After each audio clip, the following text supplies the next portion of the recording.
Hello, guys, and welcome to a brand new episode of Crooked Illness. As you can see from the title of today's episode, we are going to be getting into the meaning behind an innovative way of healing. Here to help me in this conversation is my guest, Dr. Chuck Weber.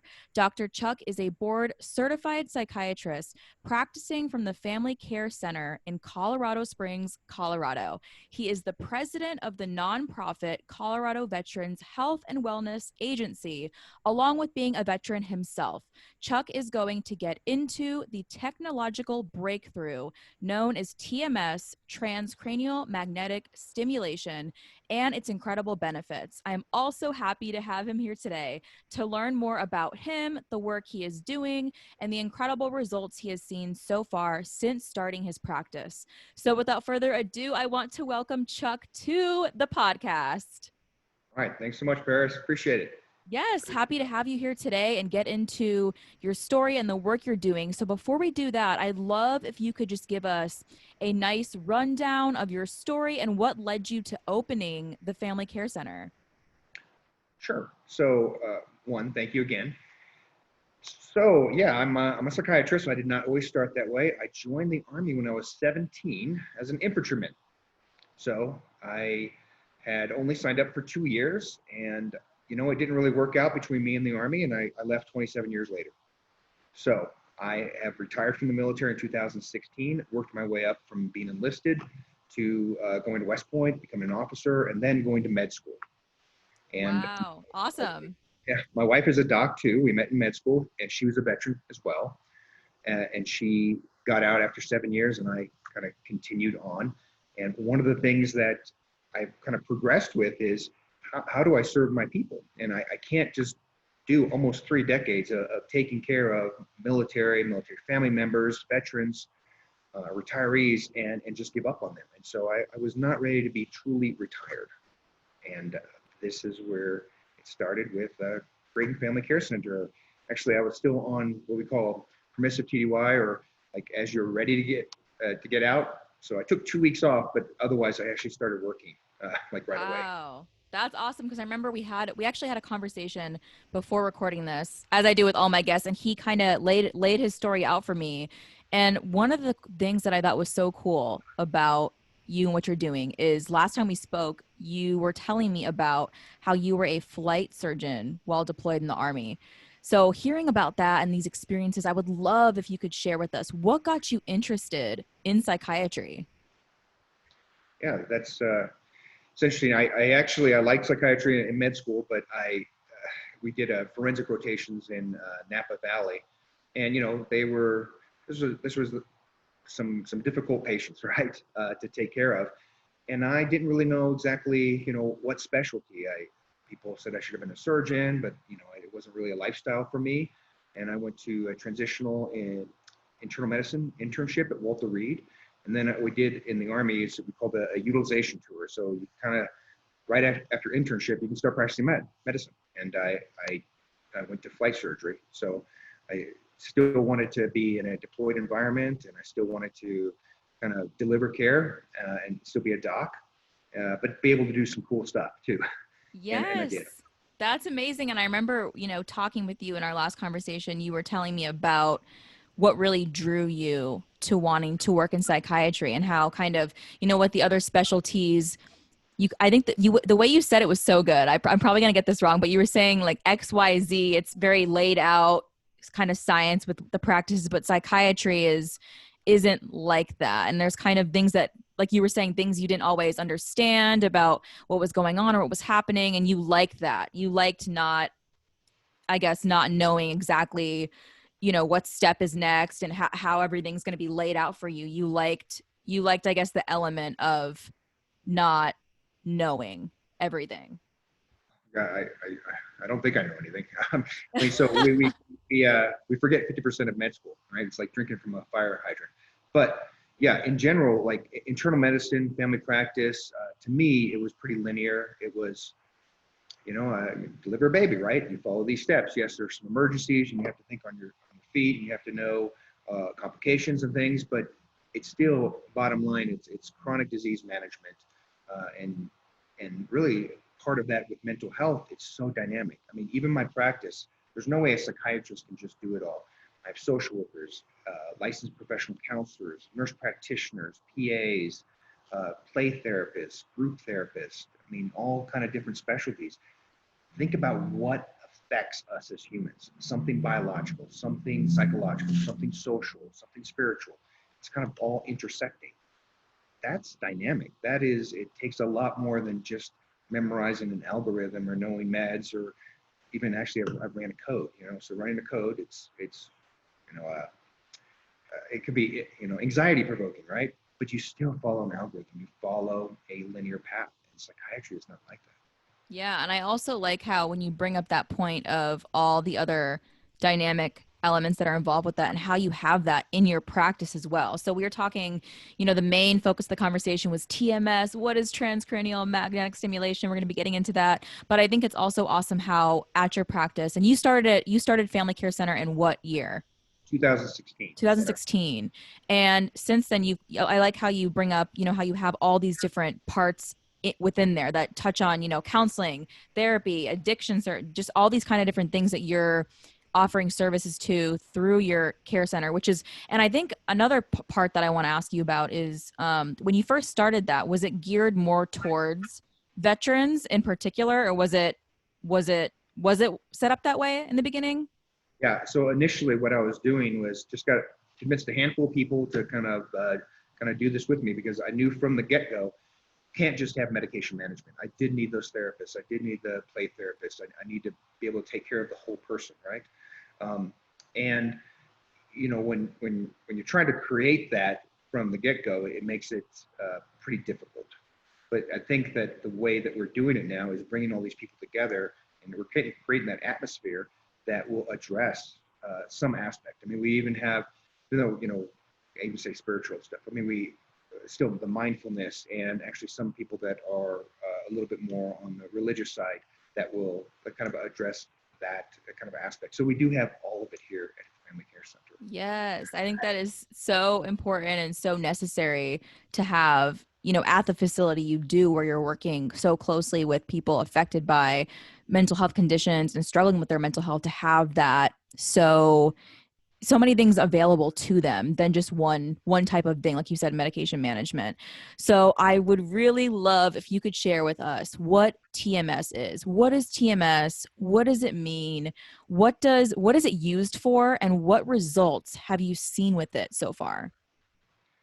Yeah, so kind of to kind of dovetail a little bit on that chronic disease management. Well, a lot of psychiatrists too. I mean, I don't really cure a lot of things, right? I mean, it's people don't just get rid of schizophrenia or bipolar or depression even, but it's considered just like cancer, maybe in remission, right? So what we're always focusing on is, can we get somebody in remission? But also, to me, I'm looking at the functional impairments. And so if parts of their life are not working, I want them to be at their best, right? In that biopsychosocial spiritual kind of model.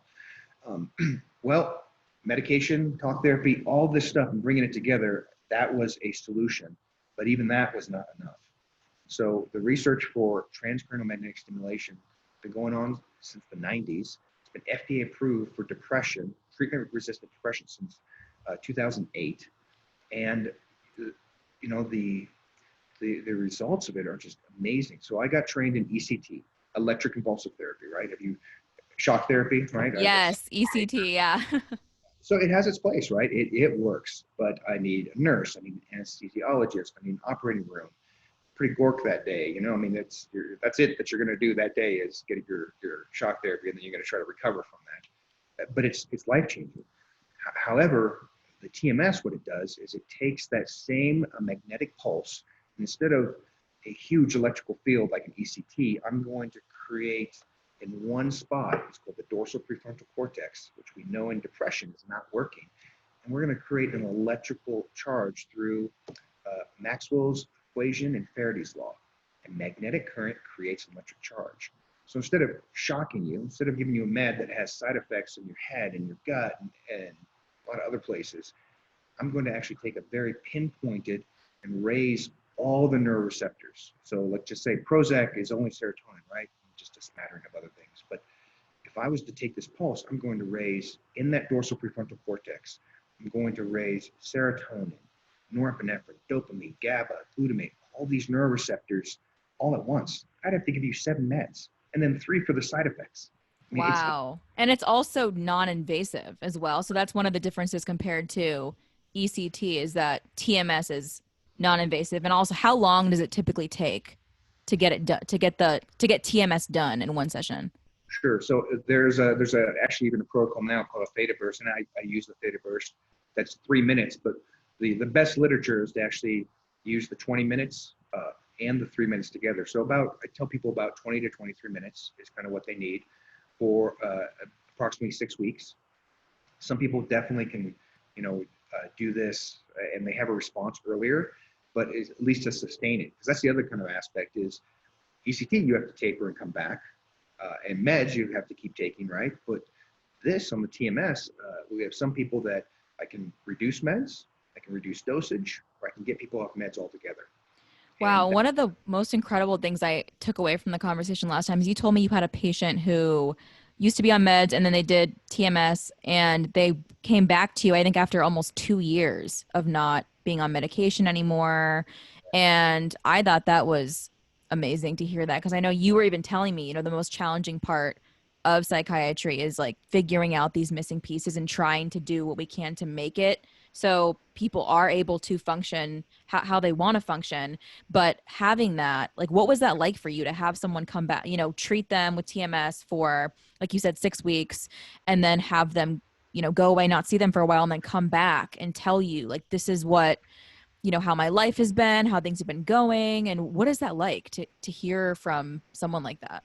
Well, it's amazing. I mean, I actually try to answer as many of the reviews and all the things as possible because it's like, to have an impact on somebody and it's life changing, right? And even if they're on the same meds, but their life is now better, they're working, they're into their marriage or their relationships, they're playing, they're having hobbies, I mean, COVID has changed a lot of things, but we can still have a maximized potential even within that.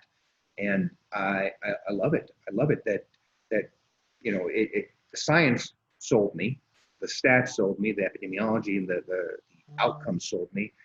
It's actually really the patients. So, I mean, now we have 4 machines.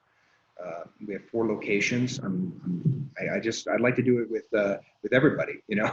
possibly. Are you all in Colorado? Are all the locations Colorado? Currently. So I will probably be I'm trying to go to other military bases or posts. So I'll probably be going into Texas, Florida, and Georgia here pretty soon. Awesome. That's so great to hear. And I just love hearing, even just hearing in your voice how like truly excited you are to know that you have made a difference in someone's life through TMS and through, being able to help them in some way that they haven't been able to get help before. So, maybe if this person has tried therapy or various different medication and still not really feeling like they have a solution, or maybe they feel like there's not even a solution that is possible anymore. They've reached a point to where they just feel like this is it. This is the way that I have to continue living my life because, this hasn't worked and they've had so many failures or letdowns in the past with different things they've tried, but really, coming to you and being able to have this done and notice a difference, notice a shift in, like you said, like being able to go to work, fixing issues within marriage or relationships, friendships, all these kinds of things that you're hearing from people, I think is truly amazing. And then to be able to know that you were someone who helped that person in some way, even if it wasn't like a major life altering thing, even if it was a simple thing, that's still something that you were able to do and add to that person's life in some way. So I just think that's really cool. Yeah. Well, I mean, the military, it's definitely, I mean, it's one of service, right? Service to our country and our missions. It's really a service to the brothers and sisters that are next to us, right? I mean, in the end of the day. And then as a doctor, it's just taking it to the one level. I'm educated beyond my intelligence, right? So I just, how do I help more people and how do I make a difference in more people's lives? And I thought that even at doing the business kind of side, which I'm not great at, but I'm muggling along, but how do I bring people together to create an atmosphere that people want to come to, people want to work at, and then I can actually affect more people instead of 1 or 2s that I'm seeing. Well, I mean, I just looked at our numbers. I think we had 75,000 encounters last year. I mean, it's Wow. fantastic to have that much of an impact on people. It's awesome. Yes, I love that. I'm getting so excited whenever people tell me things like this, or just things that they've done and what they've noticed and what has come out of that. I'm just like, oh, I love it. I love it so much. But I want to ask you this question. I always love to ask people this question. So, do you think there is a relationship between mindset and mental health? And if so, what does that relationship look like? I mean, I think that the relationship is hardwired. I mean, there's absolutely nothing that that is not affected by that mindset.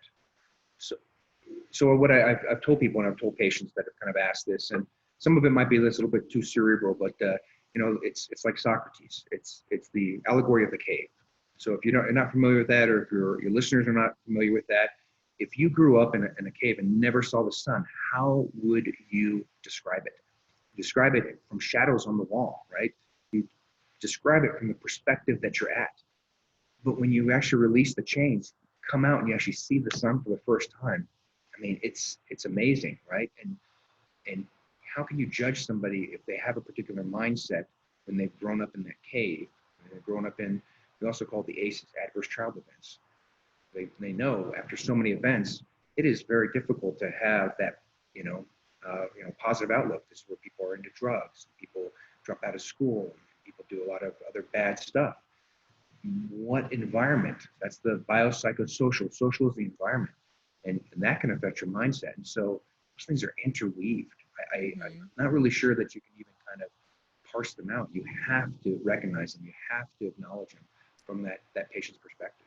Yeah. Wow. I love that. And I agree with you, that the fact that they are interweaved with one another. And, if your mental health is struggling, then your mindset will be struggling, and then vice versa. And then one can affect the other, right? So if it's very difficult, like you said, to have a good mindset when you are struggling with your mental health. And I love the example that you gave of the cave example. So if you wouldn't know what the sun is like if you've lived your whole life and you've never stepped out of that cave, you would have no idea.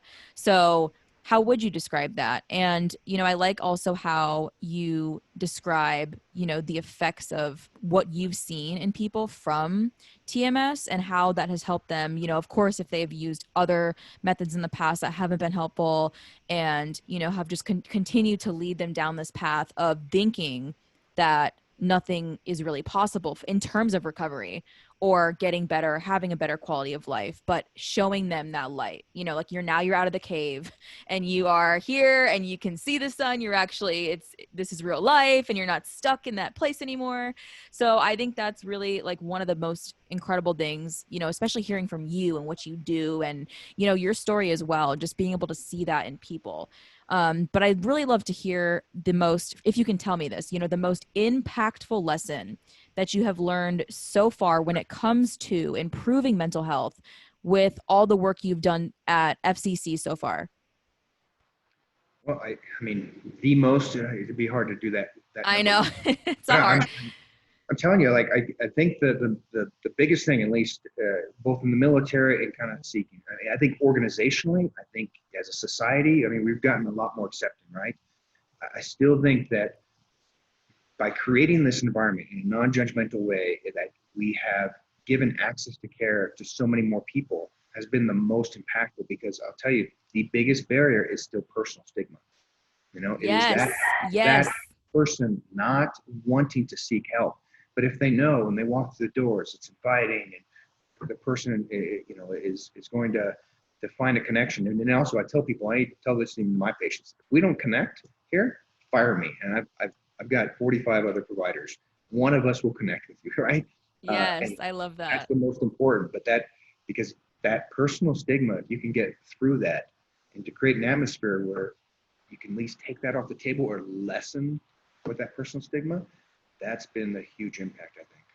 I love that. I love that answer so much, and the way you describe that as being the biggest hurdle in front of the majority of people when it comes to getting help is that stigma that is right there in front of them, following them every Yeah. single day and not really giving them the opportunity to feel like they can ask for help. But then I love how you also mention, in the way that you created family care center as being such an inviting place. So when people come in, they feel comfortable. They feel like they can tell you what's happened or what's going on without having this hesitation of worry or shame, regret, embarrassment, whatever that is that's holding them back from really putting that out there. I think is just amazing, because that's really what I love talking about the most on this podcast, is how, you know, people's experience with stigma, you know, what was their lowest moments, what was their struggles with that, and what did they do to overcome that. And I feel like you're really the flip side of that coin, is you've established a facility where people are able to come in and get these services and work towards overcoming their stigma and eliminating it. And that's really, honestly, you know, the biggest thing I'm trying to really work towards is just the elimination of stigma altogether surrounding mental health conditions, whether you have a diagnosis or not, you know, whether it's a struggle or, you know, a situation that you know, are stuck on and you feel like you aren't able to work past, you know, whatever it is, really, honestly, feeling like you are able to get help in some form for that. And I think, you know, like what you said is really important, that you have all of these things available at your center, you know, whether it's therapy, whether it's medication management, whether it's speaking with you, whether it's TMS. There's so many different things available there. So it suits everybody, you know, there's something there for everyone who would want to come in and want to connect with you. And I think that's really just like the biggest key piece, is working, you know, doing what you can and noticing the ways in which you've lessened that stigma, whether it's for one person, you know, and like you said, you had 75,000 encounters. That's wild. And just knowing that, you know, what have you done for these people? And that's really exciting to me. It's just working towards continuing to strip that away Yeah. and doing, you know, really doing all we can. And you've done, you know, an incredible amount. Well, So I mean, it's not just me by myself. What I've yes, yeah. done is that I've brought people together that are like-minded. It is very easy to love my vets and my family members. And for the first 2 years, that's all we focused on, and that is our specialty. But this is also where we lay down our roots. I moved my wife 9 times. She gets to pick the last spot. She picked Colorado Springs. And it's our obligation to take care of the community now. And so I've opened up to the other insurances. And actually that's a whole other podcast. But I know that's yeah, but I have some stigma with insurance, but I'm trying, and I'm trying to work through that. I'll talk to my therapist about it.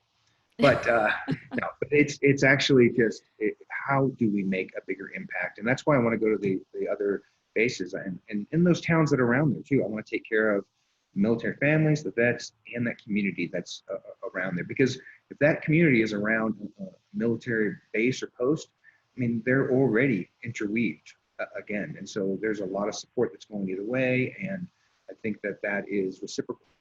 Wow. I think that's just so incredible. And just hearing that you want to expand into other areas, I think is huge and awesome and just so important. You know, I know you're located in Colorado, but you're looking to go into, I think you said Texas and other various places as well. But I've talked to, you know, a few other veterans, and I think, you know, the biggest thing as well, like you mentioned, that stigma, that stigma is the biggest piece that is holding people back or preventing them from seeking help or getting out of that situation. And, you know, I just think it's amazing that you've been able to, you know, of course, with everyone who's been a part of it, everyone who's been a part of what you're doing has helped in some form or some capacity into putting this together and just really making this a reality for people. You know, I think any resource out there that's available, because this is one of them. You know, TMS is something that I did not know too much about before having a conversation with you and really hearing you, you know, lay this down and break down what it is and the benefits and how it helps with depression, right? Depression and anxiety. Yeah. And yeah, I mean, is there anything else you want to tell us about TMS or any, you know, interesting things that you have seen firsthand from your Sure. work? Yeah. So the TMS is actually, so it's FDA approved for depression, treatment-resistant depression, and OCD, obsessive compulsive disorder. But like Europe is using it for a lot of different things: schizophrenia, bipolar, anxiety, PTSD, social phobia, and we do some of the non-FDA things as well. But I usually do them as augmentation because I still focus on those FDA things. because we're mostly insurance, right? And insurance has very draconian, you must do this, this, and this. But the literature out there is just, it's immense and it's growing. And so I think that the answers are going to be there. I hope in 5 to 10 years we have TMS for all those conditions and more. But also that'll be maybe meds are more tailored in a genetic kind of component as well. So it's very specific for that individual person. And I hope that we're going to get there.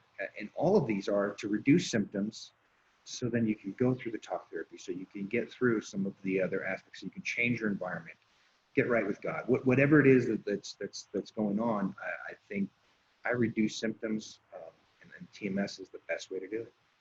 Wow, love it. I love it so much. And, I just wanted to say thank you to you, Chuck, for making the time out of your day to come and, virtually sit down and chat with me here on Crooked Illness and share this awesome thing with us all about TMS, what it is, what it does, a little bit about you and your story and all the awesome things that you are doing at FCC. I was so excited when we got to chat first, and of course excited when we get to chat now and virtually sit down, of course, and highlight these things again. So thank you for coming on and sharing all of this with us. No, thank you for giving me this opportunity, and I'll be listening to more of your podcast now. It's been awesome. Yay, thank you. And I also want to thank all you guys listening, whether you are listening in the daytime or in the nighttime. I hope that you have a great rest of your day. And I want to end it on that note. All right, bye guys, and bye, Chuck. All right, bye.